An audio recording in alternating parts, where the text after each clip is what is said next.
Surprise, surprise, we're back again. Hey guys, thanks for being very patient with us as we get our next batch of videos together. I know it's been a while, but we are ready and raring to go. This is Bill once again with the Nintendo Super Power Club Challenge channel. Today we've got a game that I've got to confess I was thinking I'd have to hold up until the very end of the card collection here, but you know what? I gave it a shot and lo and behold, I was able to get it done. So here we are.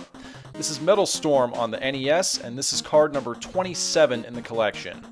So Metal Storm is a game that has a very interesting and very fascinating story, and the gameplay mechanics are very similar to what would happen if you took Mega Man and mashed it together with, I guess, Heat Man and Gravity Man together with the gravity switching mechanics.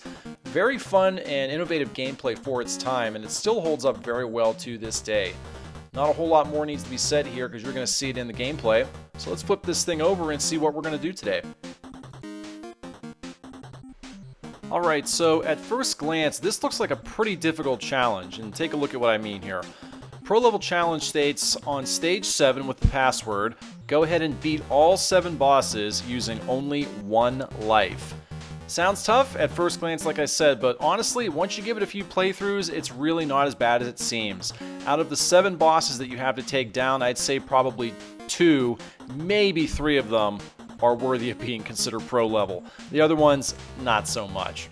So that being said, you can't necessarily jump into this challenge without any knowledge of the game and expect to take it down on your first shot, because it ain't gonna happen.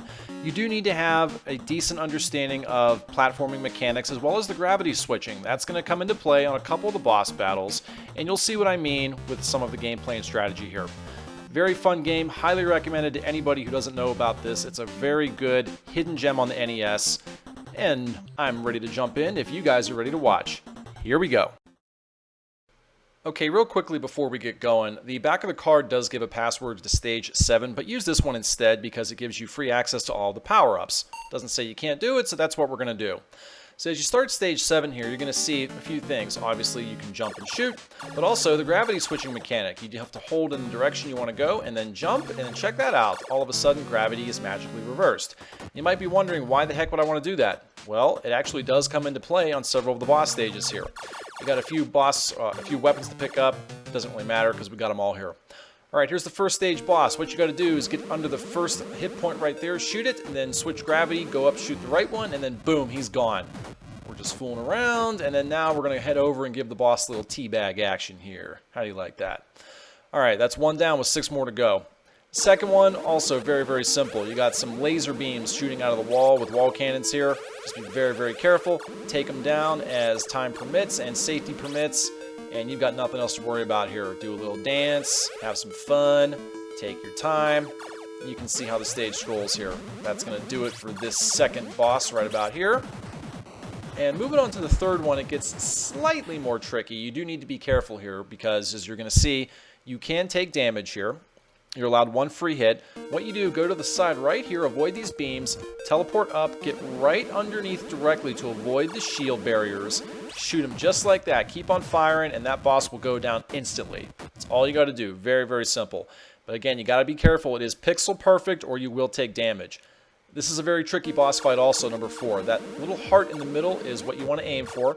Now you could take out those wall cannons on the side too if you want, but it's not necessary. One thing you want to take note of is that there is a lot of gravity switching here. Now you notice I did take a hit. It's because I wasn't cautious. You are able to use the teleport and the gravity switch, and if you do it, you can actually go right through the beams. That's important because if you don't do that, you will probably die. Make use of the gravity switching to go through the beams if necessary, and then do your little dance. Alright, this next one here, in many people's opinions, is the toughest of the 7 boss fights you're going to have. Now this robot has 3 different colors and 3 different forms of attack. The first one, the blue one, has lasers that bounce off of the ceiling and the floor, so take note of that. You're easily able to switch gravity if you wish. Not really necessary here. The second one is going to fire alternating lasers that go up and down. The third one, the green one, is going to fire, I guess, wall beams on the top and the bottom. Some of them you can jump over. Oftentimes, you're just going to want to switch gravity as fast as you possibly can. You're going to find that once he starts getting low on health, he's going to rapidly switch between the colors and start doing this. And you're going to have to rapidly switch between gravity barriers if you want to have a shot at doing this. Now, there is a way, if you want to be quick and daring, to go to the very side of the rail there near the spikes. And you can shoot straight up if you have the shield and take him out within 5 to 10 seconds. It's much more cautious and safer to do it the way I just showed you here. Alright, here comes the very last of the challenging bosses. You have 3 rotating platforms, and you notice how the walls, or rather the ceiling and the floor, are glowing and moving. That's because if you touch them, you will die. So the way this fight works, you need to shoot them, obviously. They are going to eventually turn red, which means they are near dead. Once they get to that point, that is when they are nearly dead, and you have to take out the first one, the second one, and the third one almost simultaneously in order to do this. As soon as the first platform goes down, immediately shoot the second and third one. You're going to see right there. Boom. Done. That has to be almost instantaneously. You take out all 3 of them, or you will fail. This is the bane of many players' existence. And this 7th boss here is not much of a boss battle at all. Basically, you have this little thing with 4 pods. Take all 4 of them out within 30 seconds. I did it in 3 seconds because this stage is a complete joke. That's the end of that boss, the end of the level, and the end of the game. And with that being said, that takes care of challenge number 27 for Metal Storm. Thank you guys very much for watching. I know it's been a few minutes since we posted our last video. But as always, we very much appreciate your patience, and we love that you enjoy watching us after all these years and all these times. Take care, we have future videos coming, and we will see you in the next one.